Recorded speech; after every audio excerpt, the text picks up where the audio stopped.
అప్పుకి అడ్డుపడిన రాజ్ అప్పుకి అడ్డంగా ఎదురుగా వచ్చి చేయి అడ్డం పెట్టి ఆగు అంటాడు. బావా బావా అంటుంది అప్పు. ఎందుకొచ్చావు, ఎవరి కోసం వచ్చావు అంటాడు రాజ్. కవికి యాక్సిడెంట్ అయిందని చూడడానికి వచ్చాను బావా, చూడడానికి వచ్చాను, చూసి వెళ్తాను అంటుంది అప్పు. దానివల్ల నీకేంటి లాభం, వాడికేంటి లాభం, నా తమ్ముడు చావు బ్రతుకుల్లో ఉన్నాడు, వాడికి నువ్వు ఎదురుపడి డిస్టర్బ్ చేయకు, నేను ఒప్పుకోను అంటాడు రాజ్. అప్పు కళ్ళ నిండా నీళ్లతో కనీసం దూరం నుంచైనా చూస్తాను అంటుంది రిక్వెస్ట్గా. నువ్వు వాడిని ప్రేమించడం లేదు.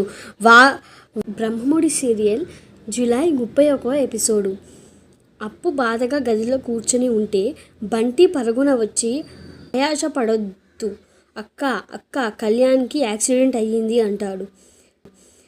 ఆయాస పడుతూ అక్క కళ్యాణ్కి యాక్సిడెంట్ అయ్యింది అని అంటారు. షాక్ అయిపోతుంది అప్పు. ఏంట్రా